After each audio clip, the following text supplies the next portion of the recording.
Welcome back, my dear friend. It's lovely to have you back in our quiet corner, and I hope you find deep peace and rest here tonight. Tonight's fable grew out of a very quiet observation of my own, during a walk down the lanes, just as the summer sun was dipping below the hills.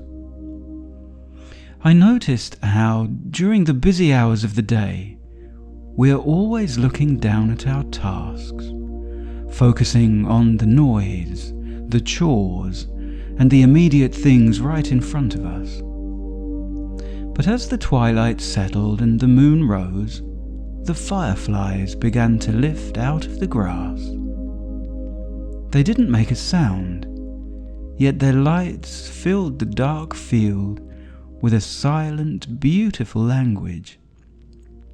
It made me realize that the earth has its own way of watching over us, speaking in whispers we only hear when we finally quiet our minds and choose to listen. I began to wonder what those tiny lantern keepers would say if we could truly understand them. What comforting secrets they hold in the deep loam. And so, let us slip out of our busy thoughts, leave the day behind, and take a slow, starlit stroll down the lane to the far field. The midsummer night had settled over the valley like a heavy indigo blanket spun from the softest wool. It was the night of the Honeysuckle Moon, the one evening in late July when the great luminous disk of the moon hung so low and gold in the velvet sky that it seemed as though you could reach out from the highest branch of the old willow tree and touch its warm, glowing edge. The air was perfectly still, thick and sweet with the intoxicating, sleepy perfume of blooming night phlox and the wild, nectar-heavy honeysuckle vines that draped themselves over every dry stone wall and timber gatepost in the parish. Inside Rosehip Cottage, the usual evening routines were carried out with a slow, peaceful quiet. The heat of the day had left the thick stone walls perfectly warm, and no fire was needed in the great black stove. Instead, the kitchen was illuminated solely by the rich, amber starlight flooding through the open lattice windows. Millie Moonbeam stood by the scrubbed oak counter, her movements unhurried and peaceful. She was preparing the night's refreshment, pouring clear spring water from a stoneware jug, speckled with condensation, into 4 glass jars.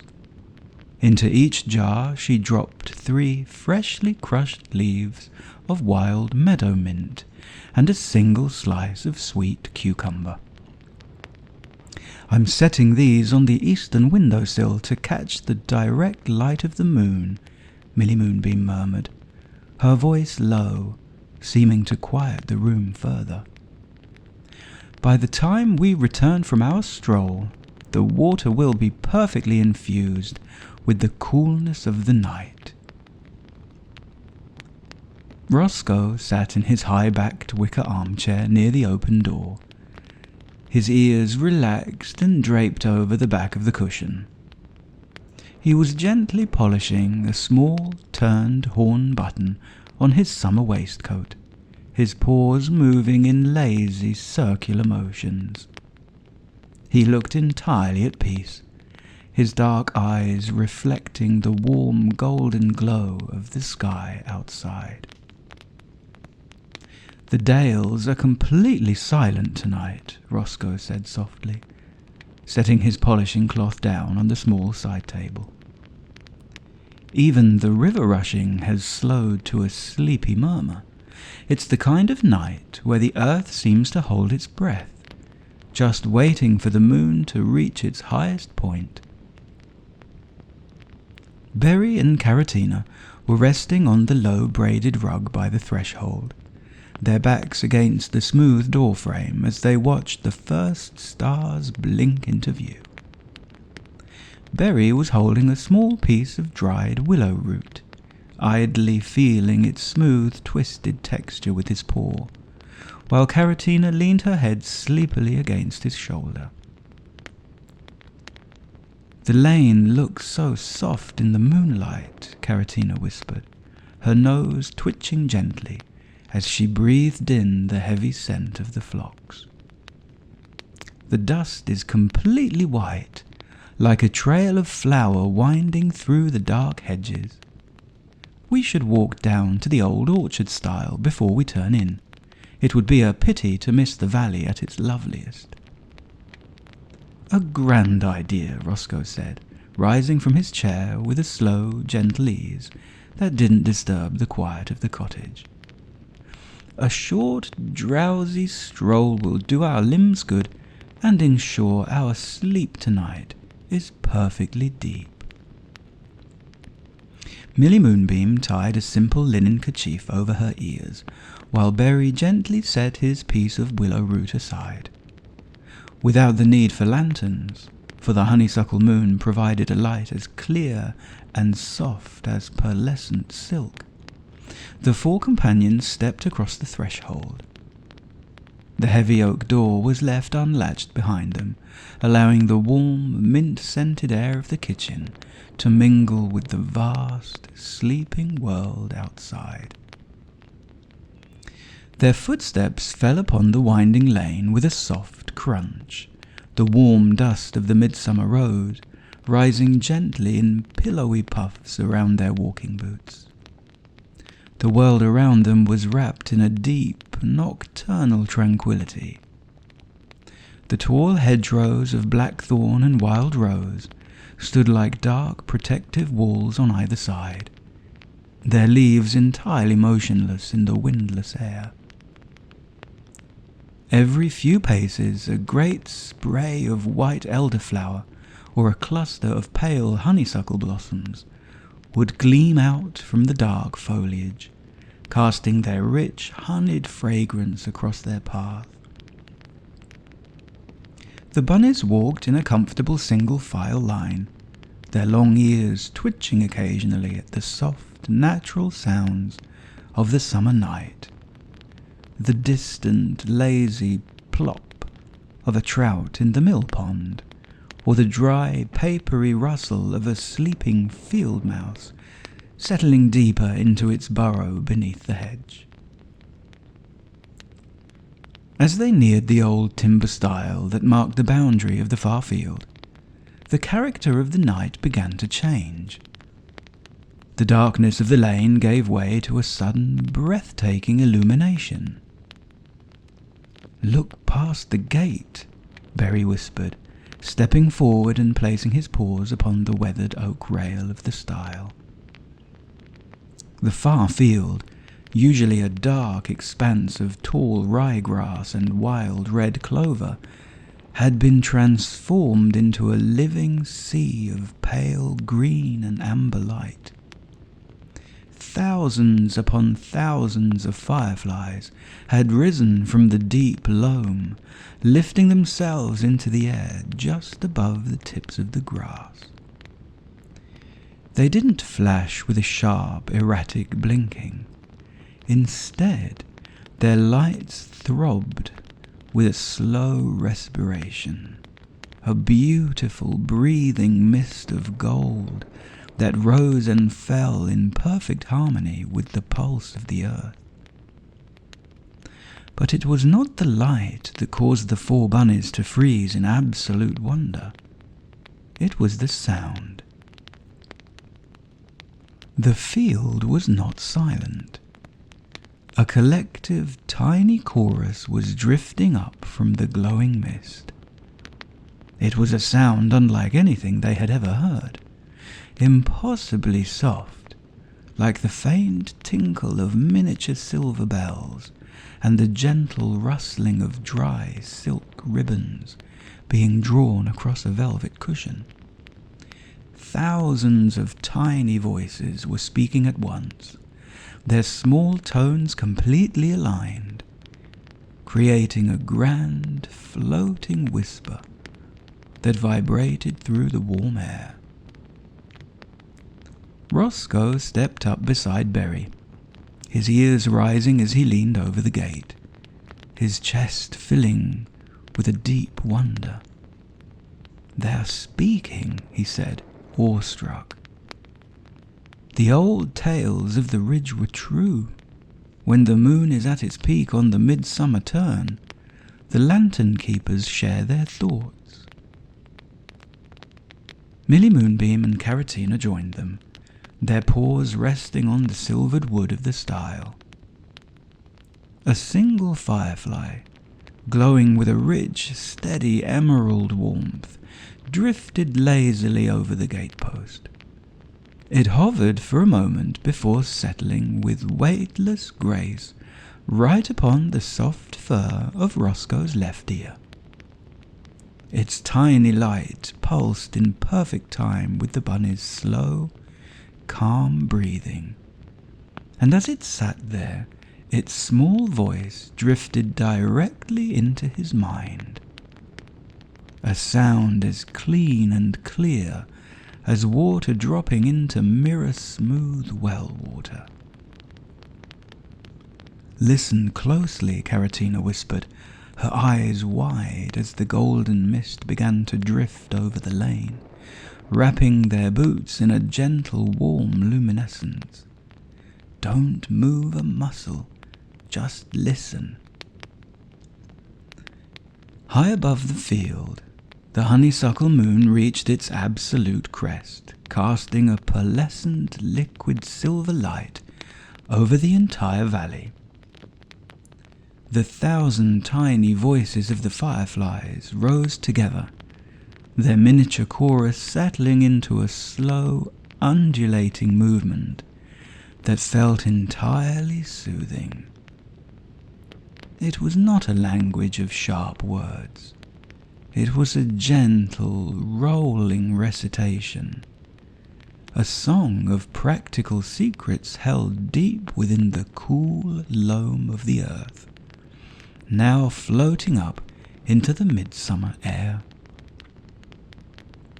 Rosco stood perfectly still, the emerald light of the single lantern keeper pulsing gently against his fur. Into his ears, and the ears of his companions, the whispers began to tell a story of lost heritage. For the past 3 seasons, the valley had suffered from a persistent damp rot that ruined the autumn wheat crops, leaving the village granaries worryingly low. The fireflies, who spent their spring days crawling through the deepest roots, began to sing a map. They whispered of the ancient field mice, the forgetful squirrels, and the long-ago jays who had lived in the parish over a century ago. The tiny voices described 3 specific, forgotten seed vaults tucked deep beneath the frost line. They sang of the exact location under the old flat limestone rock by the western dry stone wall, where an ancient strain of gilded rye lay perfectly preserved in dry clay jars. They sang of the hollow root system beneath the old northern oak, where a completely rot-resistant heirloom clover seed had been stored and safely left behind. Millie Moonbeam leaned her head against the cool timber rail, her eyes half closed as she memorized the firefly's song. These ancient seeds were exactly what the valley needed, a hardy, forgotten variety of grain that could thrive in wet autumn soil, guaranteeing full tumblingtons for every family in the dales for winters to come. "They are giving us the valley's future," Berry whispered, his heart swelling with a quiet, profound gratitude. The chorus shifted, its silver bell tone softening into a melody of deep reassurance. The Fireflies finished their map, whispering that the earth always keeps a spare key for its children, hiding the solutions to tomorrow's worries in the quiet history of yesterday. The bunnies realized they weren't just helpless bystanders to the changing seasons. They had been trusted with the key to safeguarding their entire community. As the final verses of the meadow's map drifted into the night air, the Fireflies began their closing, beautiful movement. The great, breathing mist of gold and emerald light lifted from the tips of the ryegrass, swirling upward in a slow, magnificent spiral that mirrored the rotation of the stars far above. The single firefly on Rosco's ear gave one last exceptionally bright pulse of warmth, as if saying a gentle good night, before lifting into the air to join its kin. The entire glowing constellation drifted out from the field, floating directly over the old wooden stile where the four friends stood. The air grew warm and felt incredibly soft, carrying a faint hum that made their fur tingle with a sense of absolute peace. As the fireflies sailed overhead, a delicate, weightless dust of pale golden light settled over the bunnies' wool coats and linen kerchiefs, making them gleam like fairy tale spirits in the midsummer dark. "It's time to go home," Berry said, his voice thick with a wonderful heavy drowsiness. He didn't want to break the spell of the clearing, but his limbs were telling him that the night's journey was beautifully complete. "Yes," Rosco said softly, his downy paw gently guiding Berry away from the gate. "The meadow has spoken, and tomorrow we have a wonderful task ahead." They turned back onto the winding lane, their steps even slower now than before.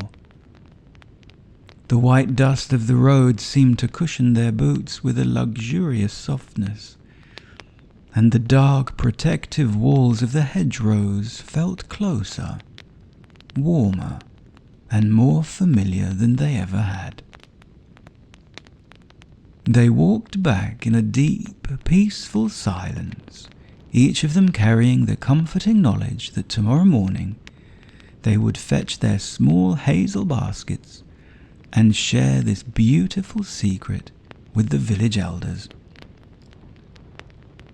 When the familiar weathered gate of Rosehip Cottage appeared ahead, its windows reflecting the gold of the Honeysuckle Moon, it looked less like a simple house and more like a perfect, protected sanctuary nestled in the heart of a loving valley.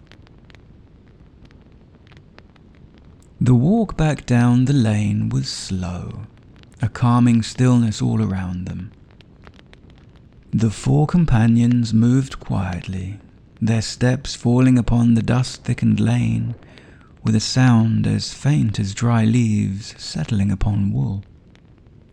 The golden dust left by the fireflies still clung to their coats, casting a soft, ethereal luminescence around their paws that seemed to clear a path through the heavy indigo shadows of the midnight hour. The air had grown even thicker with the sweet, honeyed perfume of the wild honeysuckle vines, which seemed to drape lower over the dry stone walls, as if leaning down to bless their journey home. Every breath the bunnies took was deep and cooling, carrying the grounding essence of damp moss, turned earth, and the clean stone scent of the valley scarps. Rosco walked at the rear in a state of untroubled relaxation. His ears brushed gently against the collar of his summer waistcoat with every slow step, his dark eyes fixed on the white ribbon of the path ahead. He found himself thinking of the Fireflies' message, how the ancient roots of the trees beneath his feet were holding a precious treasure, waiting safely to help the village so that every creature could lay down its head without a single thought of worry. Ahead of him, Millie Moonbeam walked with her paws tucked loosely into the pockets of her crisp linen apron. The linen fabric rustled in time with the steady rhythm of her steps. Her thoughts drifted to the kitchen waiting for them, to the 4 jars of mint and cucumber water sitting on the eastern windowsill, absorbing the pure, quiet energy of the Honeysuckle Moon. It felt wonderful to know that even the simple water from the well carried the deep, memory-rich history of the valley's hidden springs. Berry and Carrotina walked side by side, their shoulders occasionally brushing with a gentle, reassuring contact. Berry's paws were completely relaxed now, his mind entirely filled with the image of the great, golden spiral the lantern keepers had woven against the stars. Carrotina looked up at the high canopy of the old willow trees bordering the lane. The leaves were entirely motionless, yet they didn't look frozen. They looked as though they were resting in a state of profound devotion, listening to the low, humming note that the valley always produced when the night was perfectly safe. As they reached the old timber wicket gate of Rosehip Cottage, the latched wood clicked open beneath Rosco's paw with a remarkably clear, satisfying sound that seemed to signal the final end of their waking hours. They stepped into the cottage garden, where the pale night phlox blossoms stood like small white lanterns in the dark borders. The heavy oak front door stood just as they had left it, ajar, inviting them back into the absolute security of their home. One by one, they stepped across the smooth stone threshold, leaving the vast, starlit world outside and entering the warm, safe envelope of the cottage kitchen.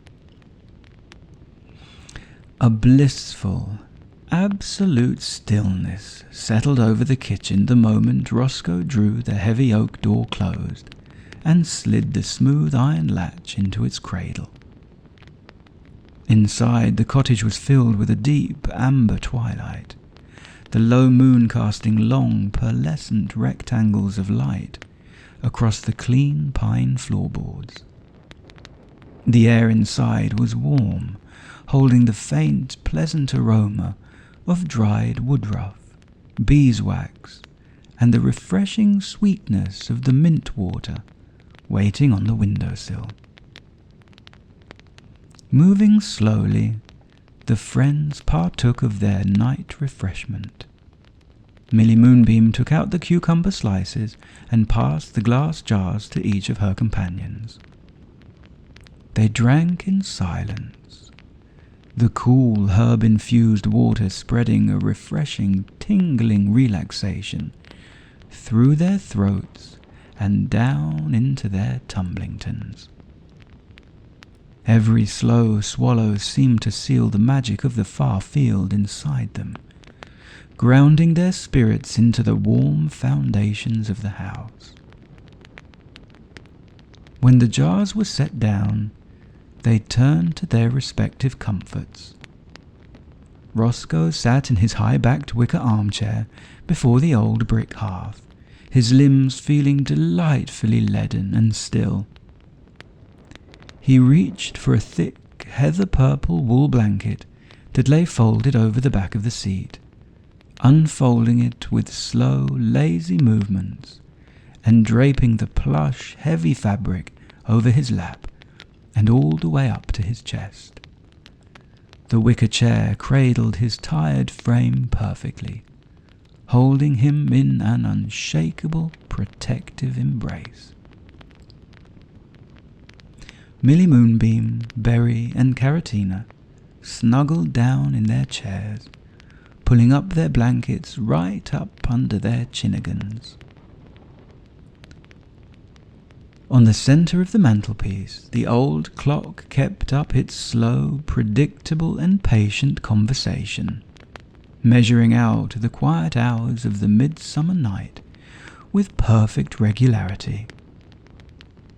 Outside the valley was a vast, silent cradle, the roots holding the earth, the stones remembering the warmth, and the fireflies resting in the deep rye grass of the far field.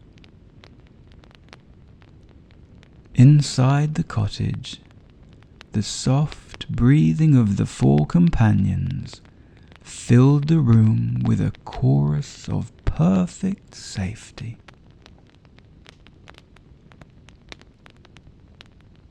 As you let your own eyes close now, and you sink deeper into the absolute comfort and support of your own bed, let these gentle thoughts wrap around your mind, sinking in with each slow, quiet breath. My day is beautifully complete, and there is nothing left to do. My hands are perfectly still, and my thoughts are slowing down.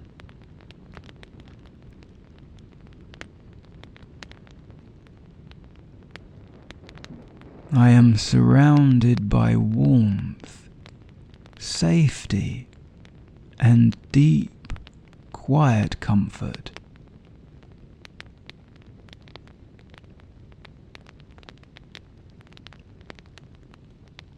I give myself full permission to let go of the world outside.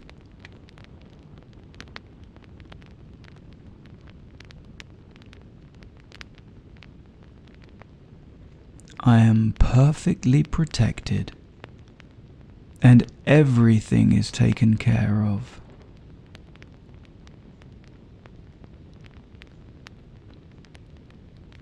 I am ready to drift into a deep, beautiful, and restful sleep. Let the slow, lazy pulse of the night carry you deeper and deeper into the quiet dark. The lane is walked. The fireflies are silent. The valley is fast asleep. And you are entirely safe.